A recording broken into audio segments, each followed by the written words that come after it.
Hello बच्चों, ABS की पाठशाला में आपका स्वागत है। आज हम फिजिक्स के प्रैक्टिस सेट नंबर 2 के क्वेश्चन सॉल्व करने जा रहे हैं। इससे पहले हम लोगों ने प्रैक्टिस सेट 1 सॉल्व किया हुआ है।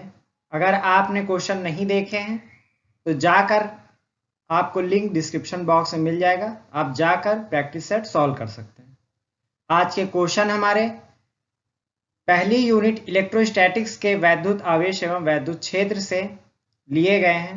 अगर आपको जीव विज्ञान और रसायन विज्ञान के प्रैक्टिस सेट सॉल्व करने हैं तो उसका भी लिंक आपको डिस्क्रिप्शन बॉक्स में मिल जाएगा। तो चलिए समय को देखते हुए हम शुरू करते हैं अपने पहले क्वेश्चन से। पहले हम ध्यान देंगे कि हमारे जो पहले क्वेश्चन हैं वो 1 नंबर के हैं, बहुविकल्पी प्रश्न। हमारा पहला क्वेश्चन है 1 माइक्रोकूलाम तथा 4 माइक्रोकूलाम के दो आवेश एक दूसरे से 1 माइक्रोकूलाम और 4 माइक्रोकूलाम के दो आवेश एक दूसरे से कुछ दूरी पर वायु में स्थित हैं। उन पर लगने वाले बलों का अनुपात है। ठीक है, हमें क्या निकालना है? उन पर लगने वाले बलों का अनुपात। अब देखिए, अगर दो आवेश हैं, मान लेते हैं कि एक आवेश है Q1, Q1 की वैल्यू कितनी है? +1 माइक्रोकूलाम। Q2 की वैल्यू कितनी है? +4 माइक्रोकूलाम। ये एक दूसरे से r दूरी पर स्थित है।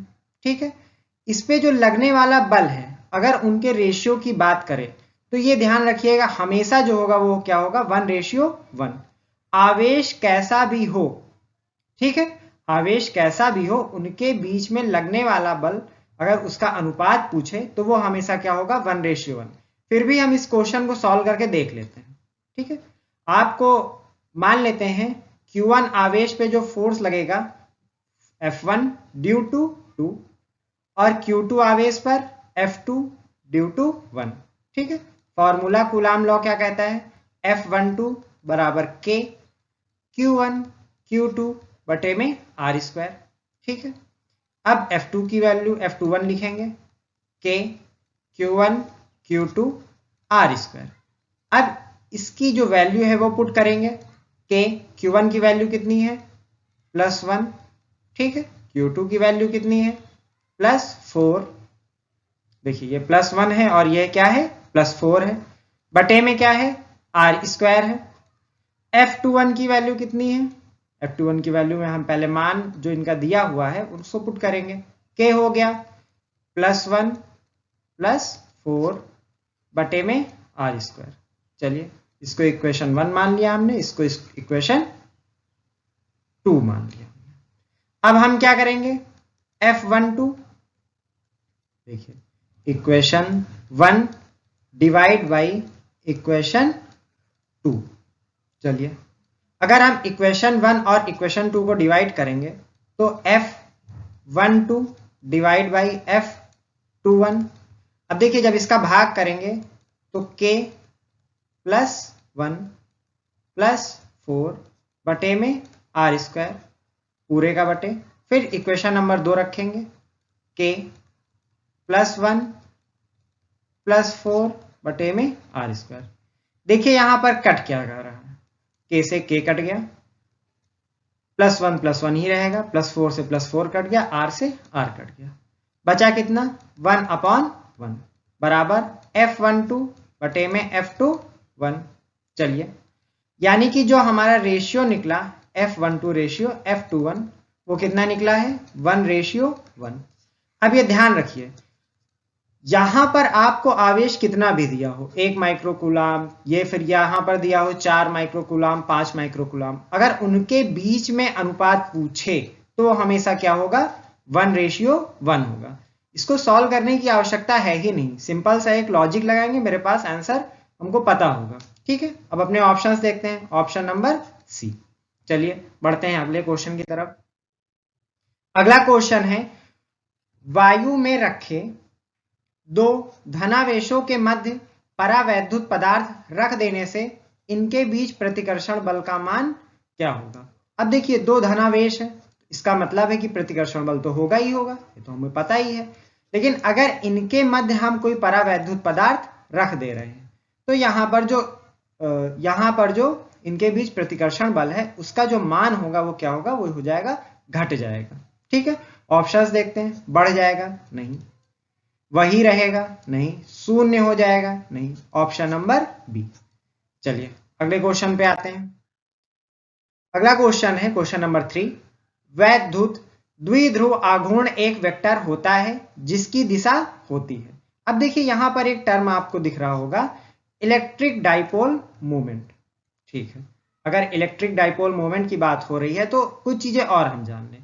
पहले तो हम जान लेते हैं कि फॉर्मूला क्या होता है।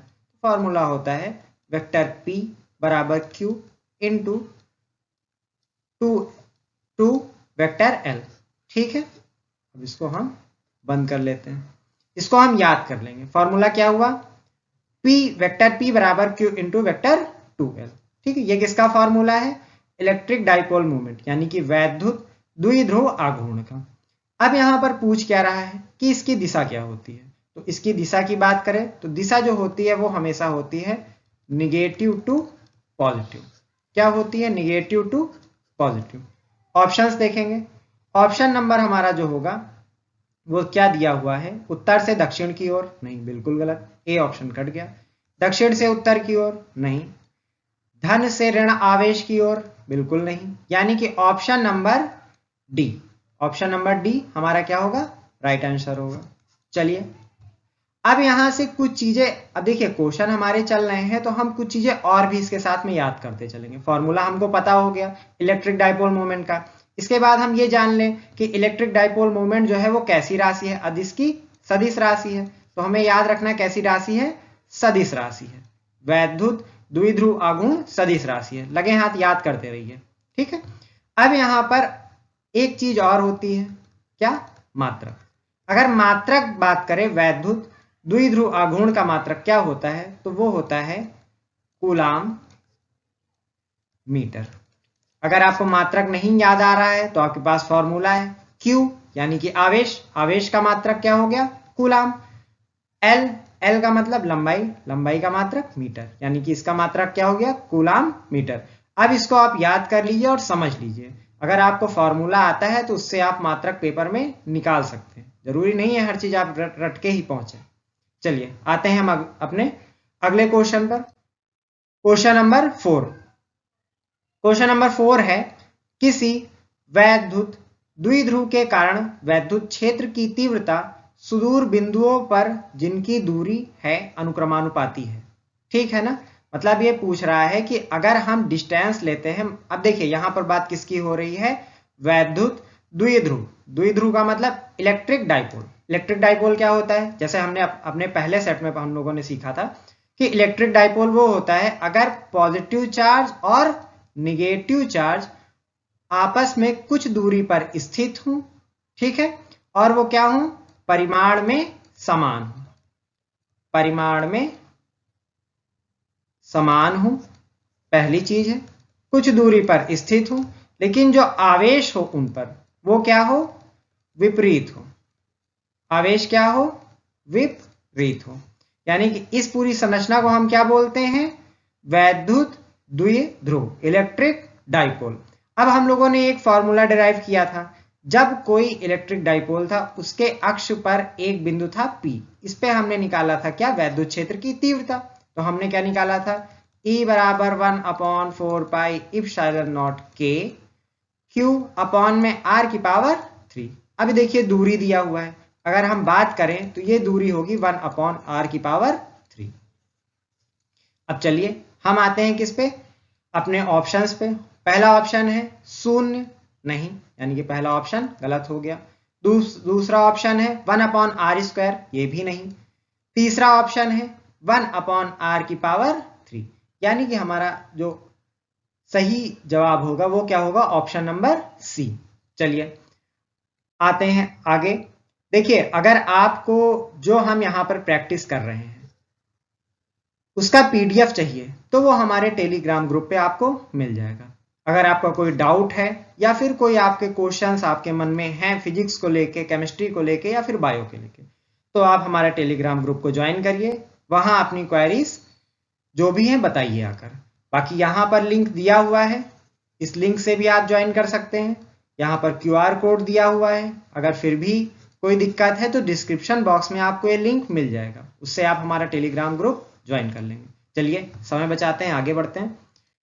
जो आगे के हमारे प्रश्न होंगे वो कैसे होंगे, अति लघु उत्तरीय प्रश्न, और ये कितने नंबर के होंगे, 2 नंबर के। चलिए क्वेश्चन नंबर 5 है, वैद्युत क्षेत्र की तीव्रता का एसआई मात्रक लिखिए। वैद्युत क्षेत्र की तीव्रता का एसआई मात्रक लिखिए। अब वैद्युत क्षेत्र की तीव्रता का अगर हमको मात्रक आता है, चलिए आता है तो ठीक, नहीं आता है तो ठीक, क्योंकि हम पहले देखेंगे कि इसका फॉर्मूला क्या होता है। फॉर्मूला होता है E बराबर F अपॉन में Q नॉट। ठीक है, हमने क्या यहां से सीखा, वैद्युत क्षेत्र की तीव्रता का फॉर्मूला E बराबर F अपॉन में Q नॉट। अगर यहाँ पे बात कर दिया जाए मात्रक की, तो हमको पता है F का मतलब क्या हो गया, बल हो गया। बल का मात्रक क्या होता है, न्यूटन होता है। Q क्या है, आवेश है, यानी मात्रक क्या हो गया, कूलाम हो गया। यानी कि हमारा जो एसआई मात्रक है वैद्युत क्षेत्र की तीव्रता का, वो क्या हो गया, न्यूटन पर कूलाम। ठीक है, अब इसके साथ में हमको ये भी बता दीजिए कि ये कैसी राशि है, अदिश राशि है कि सदिश राशि है। तो हमें पता होना चाहिए वैद्युत क्षेत्र की तीव्रता कैसी राशि है, सदिश राशि है, क्योंकि यहां पर हमारे पास दिशा के साथ साथ इसका परिमाण भी दिया होता है। ठीक है, लगे हाथ, आपने इतना सीख ही लिया है तो विमा भी बता दीजिए। तो इसकी विमा होती है mLT-3 a की पावर -1।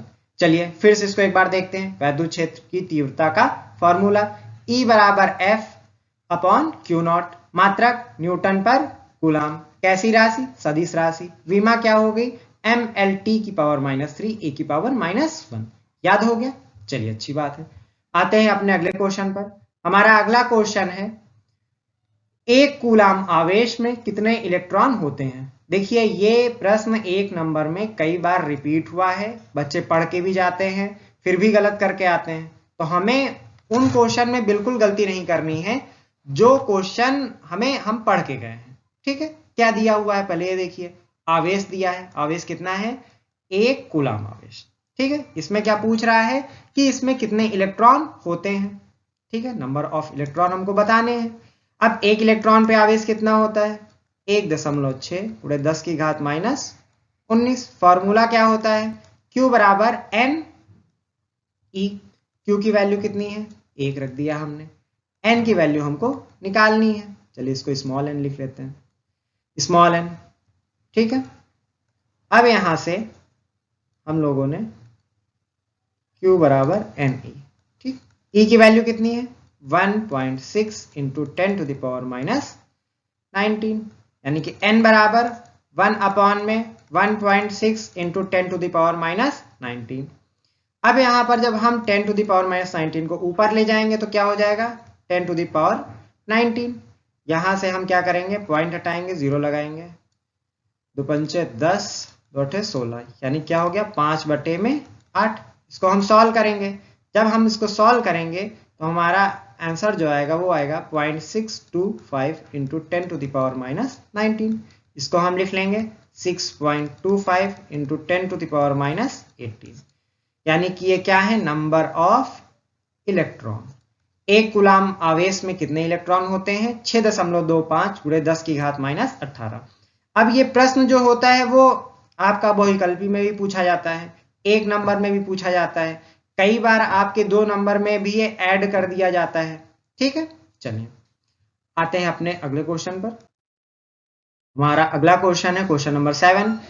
एक समान वैद्युत क्षेत्र में स्थित वैद्युत द्विध्रुव पर लगने वाले बल युग्म के आघूर्ण का सूत्र क्या होगा।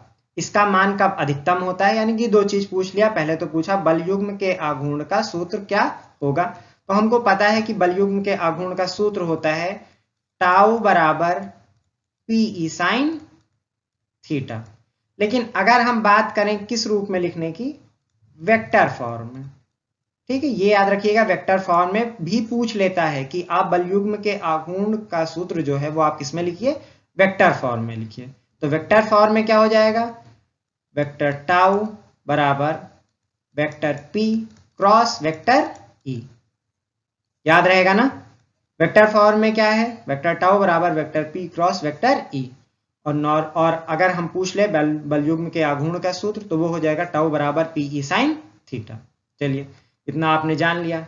इसके साथ में एक चीज और इसमें हम लोग ऐड करेंगे कि यहां पर कह रहा है कि मान लेते हैं कोई भी एक समान वैद्युत क्षेत्र है।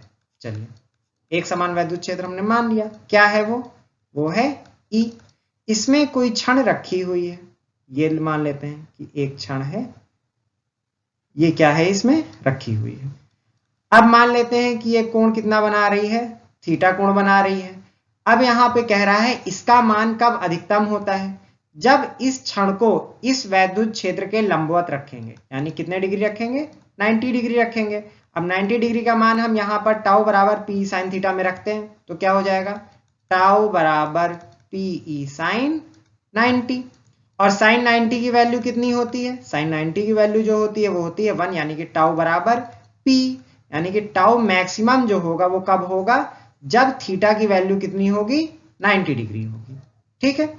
अच्छा चलिए एक स्थिति और लेते हैं, अगर थीटा की वैल्यू 0 डिग्री हो जाए, मतलब जो आपकी ये जो प्लस क्यू और माइनस क्यू रॉड है ये क्या हो जाए, इसके समांतर हो जाए, तो टाउ की वैल्यू कितनी होगी, तो टाउ बराबर पी ई साइन 0, और साइन 0 की वैल्यू कितनी होती है 0, यानी कि टाउ बराबर पी ई इंटू 0, यानी कि टाउ बराबर क्या हो जाएगा 0, यानी कि टाउ की वैल्यू क्या हो जाएगी, मिनिमम हो जाएगी।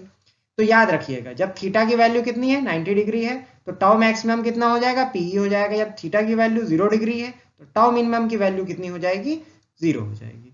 चलिए इतना तो हम जान गए हैं। अब देखिए वेक्टर से हमको याद आया कि पूछता है कि अगर वेक्टर फॉर्म में आपसे कह दिया जाए कि कूलाम लॉ का फॉर्मूला लिखिए, तो कूलाम लॉ का फॉर्मूला जो होता है वो होता है वेक्टर फॉर्म में, वेक्टर F बराबर 1/4 pi epsilon not Q1 Q2 बटे में R square into R cap, या फिर वेक्टर F बराबर 1/4 pi epsilon not Q1 Q2 बटे में R की पावर 3 इंटू वेक्टर R। चलिए अब ये दोनों फॉर्मूले हमको याद होने चाहिए, क्योंकि ये पूछा भी गया है कई बार और पूछे जाने की संभावना भी है। ठीक है, कि कूलाम का नियम जो है वो आप किस फॉर्म में लिखिए, वेक्टर फॉर्म में लिखिए। चलिए आप इसको नोट कर लीजिएगा, इंपॉर्टेंट लगा लीजिएगा, इस बार पूछे जाने की संभावना काफी ज्यादा है इस तरह के प्रश्नों की। आते हैं हम अपने अगले क्वेश्चन पर। अगला क्वेश्चन है क्वेश्चन नंबर 8। निर्वात की वैद्युतशीलता इप्सिलॉन नॉट तथा किसी परावैद्युत माध्यम की वैद्युतशीलता में क्या संबंध है। ठीक है, निर्वात की वैद्युतशीलता इप्सिलॉन नॉट तथा किसी परावैद्युत माध्यम की वैद्युतशीलता में क्या संबंध है। फॉर्मूला क्या होता है, इप्सिलॉन बराबर इप्सिलॉन नॉट इंटू के।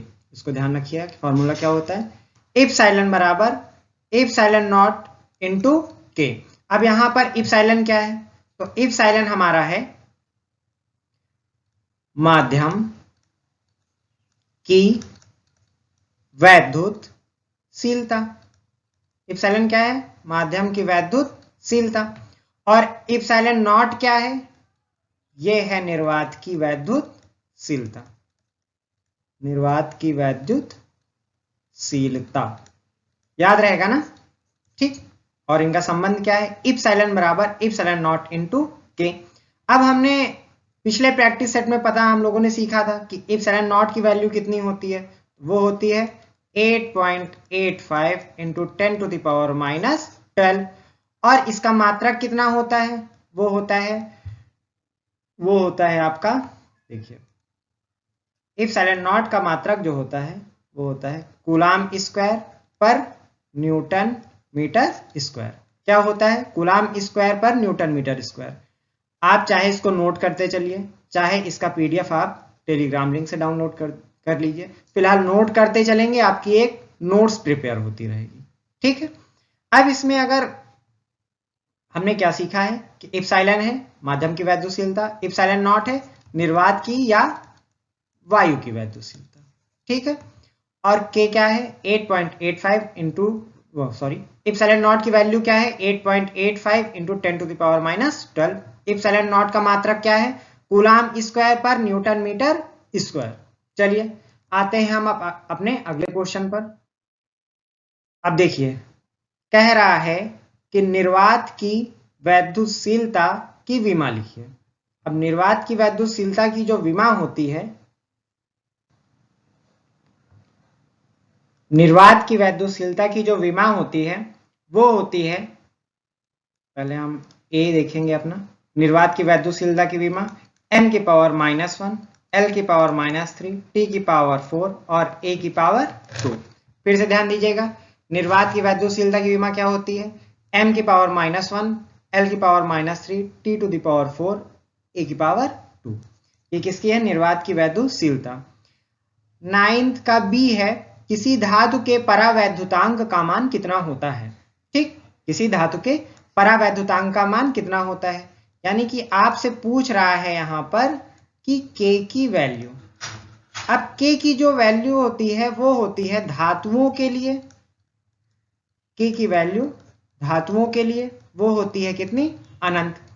ये प्रश्न एक तो आपसे पूछ लेगा कि धातुओं के लिए परावैद्युतांक का मान कितना होता है, अनंत होता है। दूसरा तरीका है, आपसे पूछ लेगा कि यदि चांदी का परावैद्युतांक कितना होता है, तो वो भी अनंत होगा, क्योंकि चांदी क्या है, धातु है। तो ये हमें याद रखना है, क्वेश्चन किसी भी तरीके से आपसे घुमा के पूछा जाए।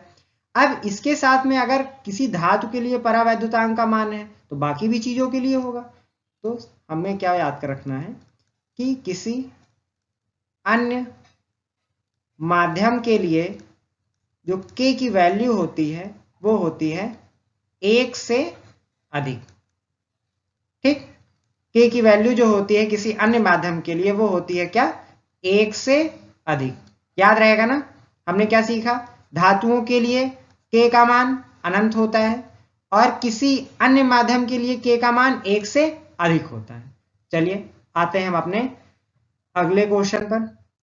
अगला क्वेश्चन है लघु उत्तरीय प्रश्न, जो कि 3 नंबर का है।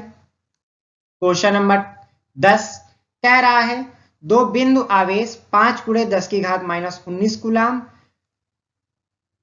व 10 × 10⁻⁻19 कूलाम 1 मीटर की दूरी पर पृथक्कृत हैं। ठीक है, 1 मीटर की दूरी पर पृथक्कृत है, मतलब दूर स्थित हैं। दोनों आवेशों को जोड़ने वाली रेखा के किस बिंदु पर वैद्युत क्षेत्र की तीव्रता 0 होगी। अब देखिए, हम मान लेते हैं कि दो आवेश हैं आपके, एक हो गया Q1, एक हो गया Q2। मान लेते हैं इन दोनों के बीच में एक बिंदु है O। ठीक, और इस O बिंदु पर जो वैद्युत क्षेत्र की तीव्रता है ये क्या होगी, 0 होगी।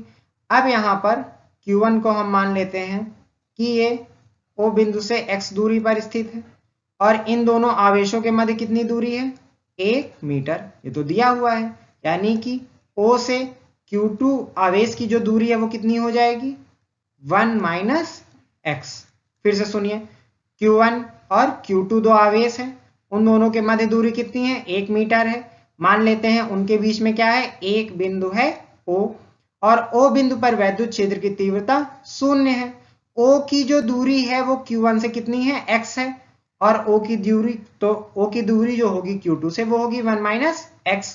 ठीक है, अब यहां पर Q1 की वैल्यू नोट कर लेते हैं। Q1 बराबर है 5 × 10⁻⁻19 कूलाम। Q2 की वैल्यू कितना है, 10 × 10⁻⁻19 कूलाम। ठीक है, अब हमको पता है फॉर्मूला हमें कौन सा लगाना है। एक तो हमारा E1 होगा Q1 आवेश की वजह से, और E2 होगा Q2 आवेश की वजह से। अगर फॉर्मूले की बात करें तो E बराबर होता है 1/4 पाई एप्सिलॉन नॉट Q बटे में R²। यानी कि अगर यहाँ पे E1 होगा तो ये क्या हो जाएगा, Q1 हो जाएगा। ठीक, क्या हो जाएगा, Q1 हो जाएगा। क्या कोई दिक्कत? अगर E2 की बात करें तो वो कितना हो जाएगा, 1/4 पाई एप्सिलॉन नॉट Q2 बटे में R²। अब दोनों जो आवेश हैं इनकी वैल्यू उठा के हम रख देंगे। 1/4 पाई एप्सिलॉन नॉट की वैल्यू कितनी होती है, 9 × 10⁻9। Q1 की वैल्यू कितना है, Q1 की वैल्यू जो है वो आपकी है 5 × 10⁻⁻19। अब यहां पर रखेंगे 9 × 10⁻9। Q2 की वैल्यू कितना है, 10 गुणे 10 की घात माइनस 19 बटे में क्या था आर स्क्वायर की वैल्यू कितनी थी 1 माइनस एक्स का होल स्क्वायर। यहां पे वैल्यू कितनी थी एक्स स्क्वायर। इसको मान लेते हैं इक्वेशन 1, इसको मान लेते हैं इक्वेशन 2। क्या इतने में कोई दिक्कत? अब हम कह रहा है कि ओ बिंदु पर जो आपकी परिणामी तीव्रता है वो है 0। अगर ओ बिंदु पर परिणामी तीव्रता 0 है, इसका मतलब ओ बिंदु पर E1 बराबर क्या है E2 है। अब E1 और E2 की वैल्यू यहां पे लाके हम पुट कर देंगे।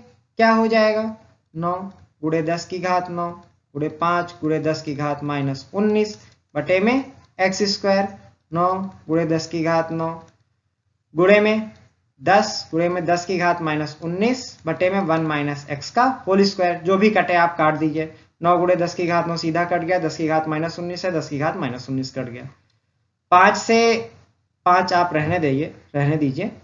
ये आपका हो जाएगा, अगर चलिए काट देते हैं, 5 दूनी 10 यानी कि हो जाएगा आपका 2x स्क्वायर बराबर 1 माइनस एक्स का होल स्क्वायर। अब यहां पर अगर आप स्क्वायर शिफ्ट करेंगे इस तरफ तो ये हो जाएगा √2 x बराबर 1 माइनस एक्स। ठीक है, अब यहां पर x को हम लेफ्ट हैंड साइड में लेके आते हैं। जब हम x को लाएंगे तो प्लस में हो जाएगा, बराबर क्या हो गया 1 हो गया। x लिया हमने कॉमन, √2 प्लस 1 बराबर 1 यानी x बराबर 1 बटे में √2 प्लस 1। √2 की जो वैल्यू होती है वो कितनी होती है 1.41 प्लस 1 यानी कि 1 बटे में कितना हो जाएगा 1 बटे में आपका हो जाएगा 2.41। और जब इसको आप डिवाइड करेंगे तो आपकी वैल्यू जो आएगी वो आएगी 0.41 मीटर। कितनी आएगी x की जो वैल्यू आएगी 0.41 मीटर।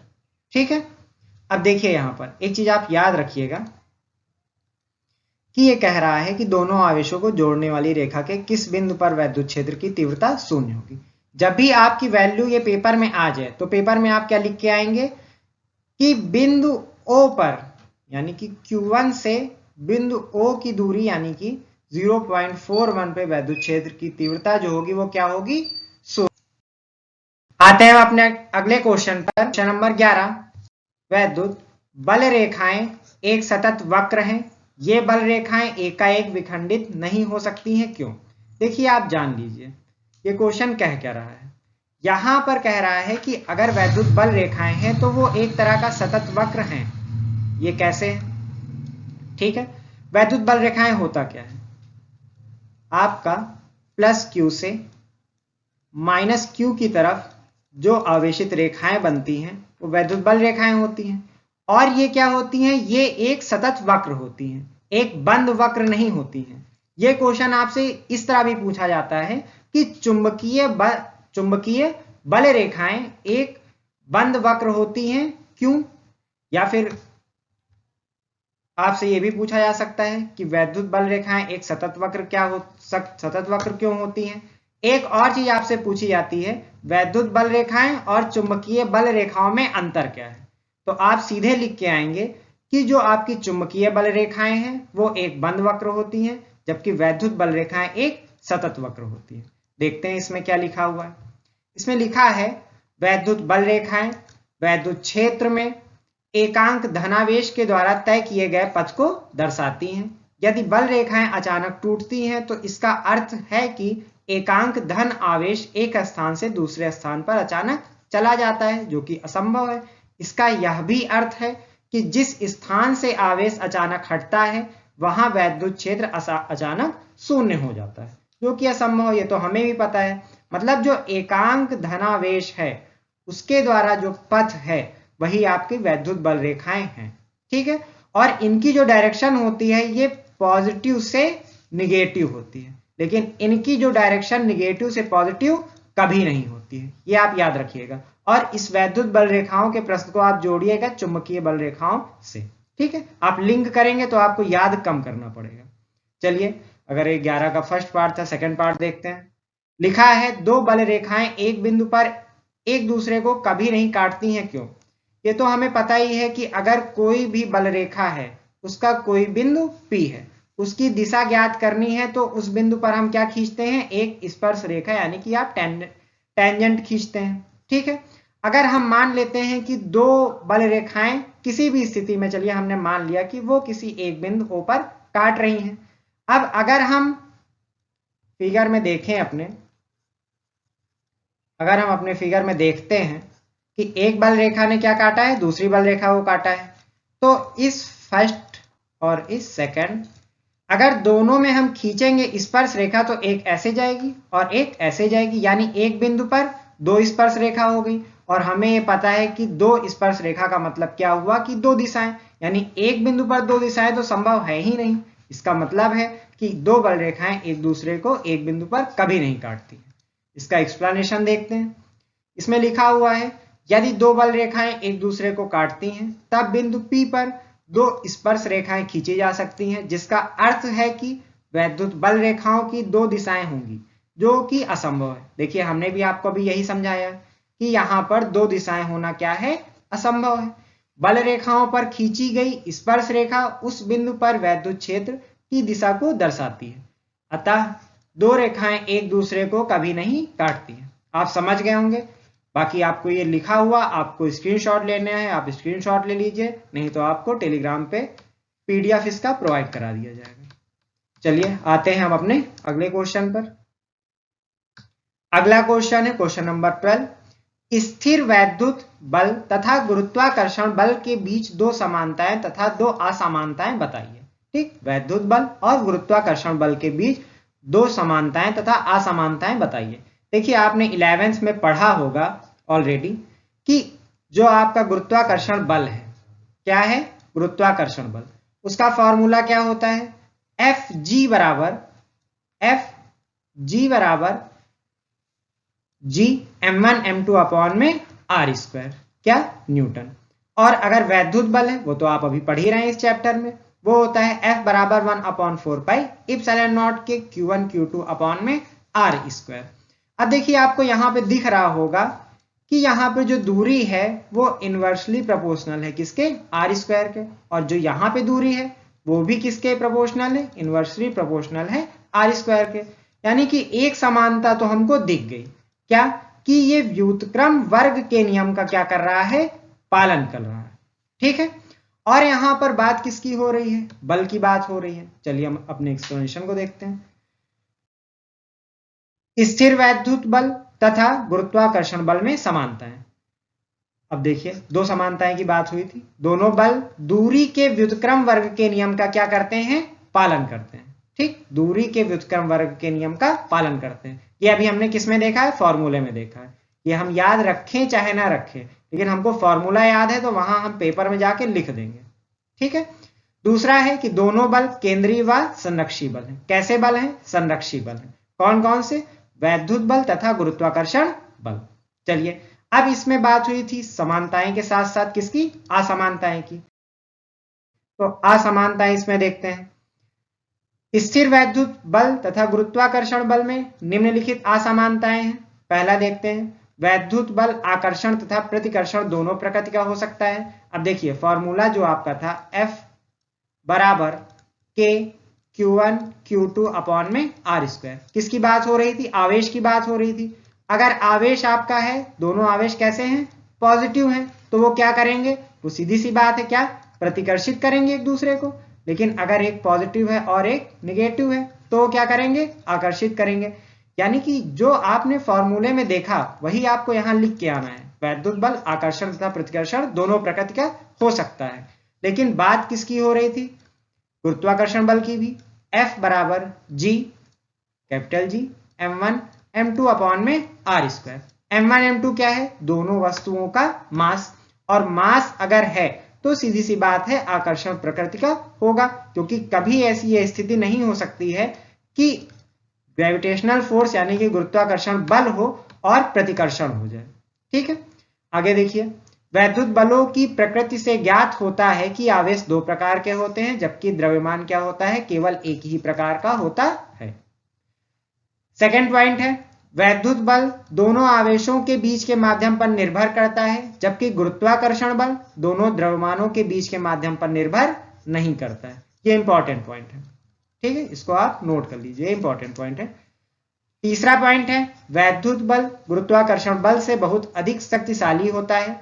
जैसे दो प्रोटॉनों के बीच लगने वाला वैद्युत बल उनके बीच लगने वाले गुरुत्वाकर्षण बल से 10 की घात 36 गुना अधिक होता है, जबकि दो इलेक्ट्रॉनों के बीच लगने वाला वैद्युत बल उनके बीच लगने वाले गुरुत्वाकर्षण बल से 10 की घात 10⁻43 गुना अधिक होता है। ठीक है, ये तीनों पॉइंट आप नोट कर लीजिए।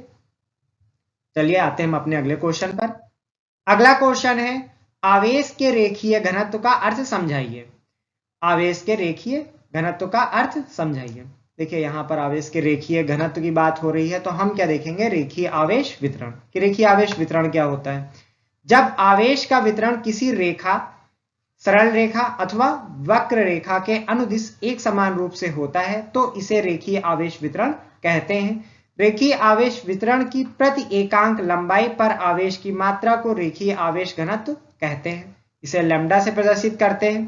ठीक है, अब देखिए अगर कोई वायर हम ले लेते हैं, चाहे ये वायर सीधा हो चाहे ये वक्र के रूप में हो, इसकी प्रति एकांक लंबाई में जितना आवेश क्या होगा, वितरित होगा, इसको हम क्या कहेंगे, रेखीय आवेश वितरण। और इसको किससे प्रदर्शित करेंगे, लैम्डा से प्रदर्शित करेंगे। इसमें आप इंपॉर्टेंट लगा लीजिए।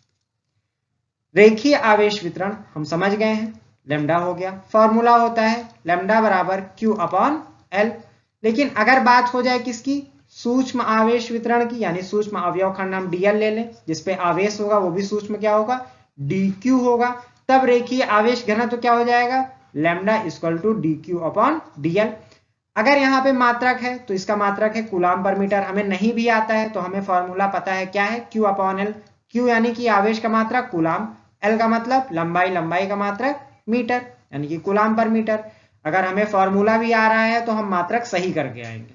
चलिए, रेखीय आवेश वितरण हमने समझ लिया। इसके साथ हम दो चीजें और समझते हैं। एक आपका है पृष्ठीय आवेश वितरण।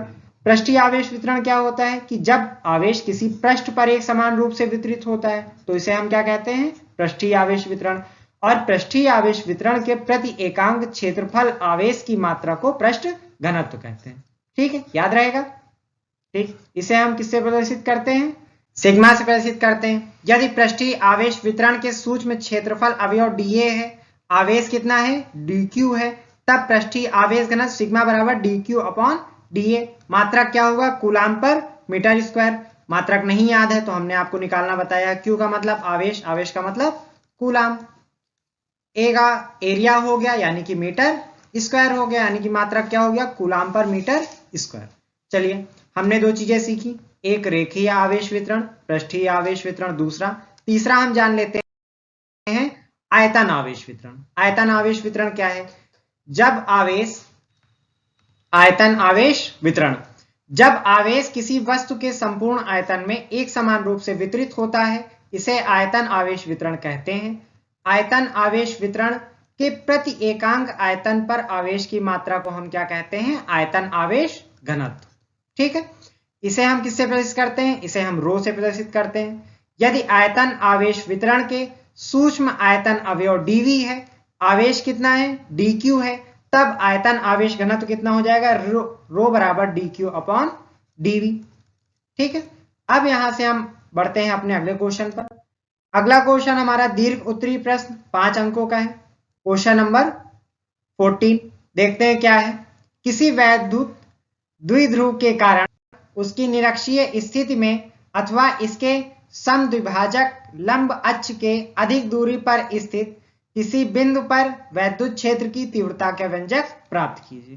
क्वेश्चन कह रहा है जब आपका कोई इलेक्ट्रिक डाइपोल है। अब इलेक्ट्रिक डाइपोल हमने आपको बताया हुआ क्या होता है कि आपका समान और विपरीत प्रकृति का आवेश, समान और विपरीत प्रकृति का आवेश अल्प दूरी पर स्थित हो। ठीक है, और तो इस पूरी संरचना को हम क्या बोलेंगे, इलेक्ट्रिक डाइपोल। मान लेते हैं प्लस माइनस क्यू आवेश और प्लस क्यू आवेश कितनी दूरी पर स्थित है, 12 दूरी पर स्थित है। इसके बीच में हम एक बिंदु ले लेते हैं O। ठीक है। इस ओ बिंदु को हम अगर ले लेते हैं, मान लेते हैं ये ए बिंदु है, ये आपका बी बिंदु है, यानी कि ए से ओ की दूरी कितनी हो जाएगी, एल हो जाएगी। ओ से बी के बीच की दूरी कितनी हो जाएगी, एल हो जाएगी। ठीक है। अब कह रहा है कि निरक्षीय स्थिति पर अगर कोई बिंदु स्थित है, मान लेते हैं क्या है, पी है। ठीक है। तो यहां पर हमें क्या ज्ञात करना है, वैद्युत क्षेत्र की तीव्रता। अब वैद्युत क्षेत्र की तीव्रता ज्ञात करनी है तो हम पहले माइनस क्यू से मिलाएंगे पी बिंदु को और प्लस क्यू से मिलाएंगे पी बिंदु को। ठीक है। हम मान लेते हैं ओ बिंदु से पी बिंदु की दूरी कितनी है, ओ बिंदु से पी बिंदु की जो दूरी है वो कितनी है, आर है। ठीक है।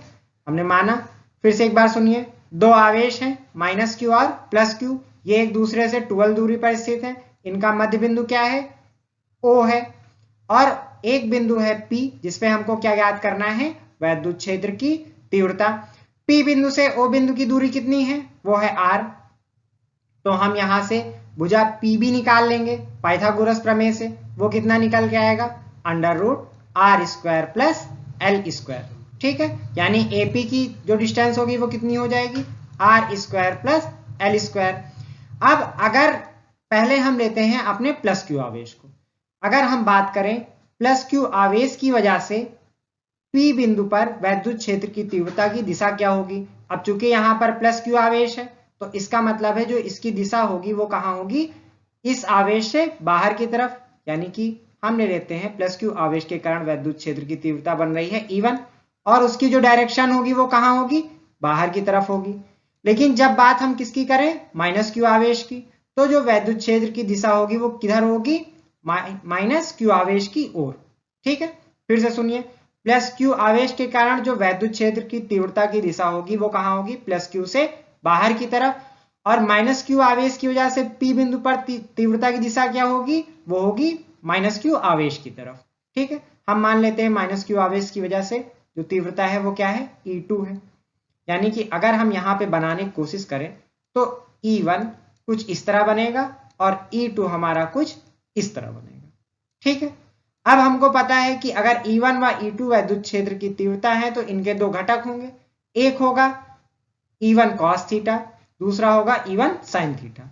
E1 cos थीटा जो होगा वो होगा कुछ इस तरह, P बिंदु पे देखते हैं उसकी दिशा कहां होगी, इस तरफ, E1 cos थीटा। अगर E2 की वजह से देखेंगे तो उसकी दिशा भी सेम होगी, E2 cos थीटा। लेकिन जब हम sin थीटा को देखेंगे, साइन थीटा को देखेंगे तो E1 की वजह से E1 साइन थीटा जो होगी वो लंबवत बाहर की तरफ होगी, लेकिन E2 साइन थीटा जो होगी वो कहां होगी, अंदर की तरफ होगी। नीचे वाले चित्र में देखिए, ये आपकी दिशा हो गई E1 cos थीटा और दूसरी हो गई E2 cos थीटा। लेकिन साइन थीटा की क्या होगी, E1 साइन थीटा और दूसरी क्या होगी, E2 साइन थीटा। अब देखिए काफी कुछ हम लोगों ने चित्र में समझ लिया है, अब हमें यहां से प्रूफ करना है। अब देख रहे होंगे E1 साइन थीटा और E2 साइन थीटा की दिशा क्या है, परस्पर विपरीत है। और विपरीत होने का अर्थ यह है कि वो एक दूसरे को निरस्त कर रहे होंगे। लेकिन E1 cos थीटा और E2 cos थीटा की दिशा वो कितनी है, वो है एक ही दिशा में। यानी कि जो परिणामी तीव्रता E निकलेगी वो निकलेगी E बराबर E1 cos theta plus E2 cos theta. ठीक है। अब यहां पर E1 की वैल्यू कितनी होगी, वो होगी, हम लिखेंगे 1/4 पाई इप्सिलॉन नॉट के क्यू बटे में बीच की दूरी कितनी है, under root are square plus L square.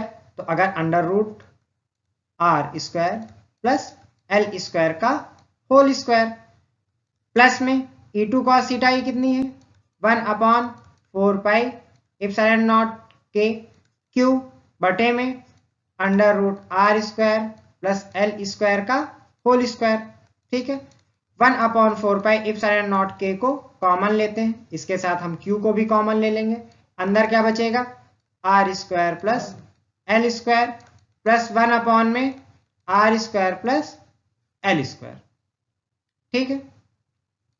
अब यहां पर एक चीज देखिए, cos थीटा, देखिए यहां पर cos थीटा छूट रहा है आपका, cos थीटा यहां पे लिखेंगे पहले, फिर यहाँ पर cos थीटा लिखेंगे, फिर यहाँ पर cos थीटा। जब इसको हम ऐड करेंगे तो क्या हो जाएगा, 1/4 पाई इप्सिलॉन नॉट के क्यू बटे में R square plus L square multiply by 2 cos theta.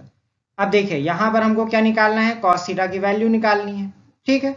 अब ट्रायंगल में हम देखेंगे POB में हम क्या लिखेंगे, ट्रायंगल POB में अगर ट्रायंगल POB लेंगे तो cos थीटा बराबर इस कोण को हम मान लेते हैं क्या है, वो थीटा है। ये कोण मेरा क्या है, थीटा है, ठीक है। अगर ये कोण थीटा है तो यानी कि cos थीटा बराबर हो जाएगा आपका OB बटे में PB, ठीक है। यानी कि अगर हम OB और PB की वैल्यू उठा के रख दें तो हमारा मान आ जाएगा। अब यहां पर हमें पता है OB की वैल्यू कितनी है, वो L है। PB की वैल्यू कितनी है, √r² प्लस L², ठीक है। कितनी है, L में √r² प्लस L²। चलिए जल्दी से हम cos थीटा की वैल्यू पुट करते हैं। Epsilon not 1/4 pi epsilon naught के क्यू बटे में r² plus L²। 2 cos theta में वैल्यू पुट करेंगे, 2L बटे में √r² plus L²। 1/4 pi epsilon naught के क्यू बटे में r² प्लस L²। अब इसको हम लिख लेंगे Q into 2L। √r² plus L² को हम लिखेंगे r² प्लस L² की पावर 1/2, यानी कि आपका हो जाएगा 1/4 पाई इप्सिलॉन नॉट के Q इंटू 2L की वैल्यू, फॉर्मूला क्या होता है P बराबर Q इंटू 2L। जब r² प्लस L² का गुणा r² प्लस L² का होल पावर 1/2 से करेंगे तो आपकी वैल्यू जो आएगी वो आएगी r² plus L² whole power 3/2, ठीक है। अब हमें पता है कि जो आपके r का मान है वो ग्रेटर देन क्या है, L है। तो हम L² को हम क्या मानेंगे, हम मानेंगे नगण्य, ठीक है। हम मानेंगे क्या है, नगण्य है। यानी कि E बराबर 1/4 पाई इप्सिलॉन नॉट के P बटे में r² होल पावर कितनी हो जाएगी, यहाँ पर 3/2 है तो आप इसको भी 3/2 लिख लीजिए, 2 से 2 कट जाएगा। यानी कि हमारा फॉर्मूला क्या आया, E बराबर 1/4 पाई इप्सिलॉन नॉट के P बटे में r की पावर 3। ये क्या निकल के आया आपका, कि किसी निरक्षीय स्थिति में कोई बिंदु स्थित है तो उस पर वैद्युत क्षेत्र की तीव्रता, ठीक है।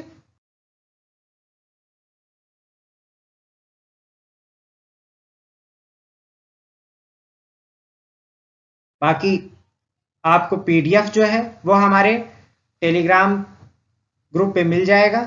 अगर आपको बायो या फिर केमिस्ट्री पढ़ना है तो उसके भी प्रैक्टिस सेट अपलोड किए जा चुके हैं, आगे भी अपलोड होते रहेंगे। तो आप जल्दी से सब्सक्राइब कर दीजिए, लाइक कर दीजिए और जो आपके दोस्त हैं उनके साथ शेयर कर दीजिए, ठीक है। बाकी आपको जो प्रीवियस प्रैक्टिस सेट है उसका जो लिंक है आपको डिस्क्रिप्शन बॉक्स में मिल जाएगा। चलिए, थैंक यू।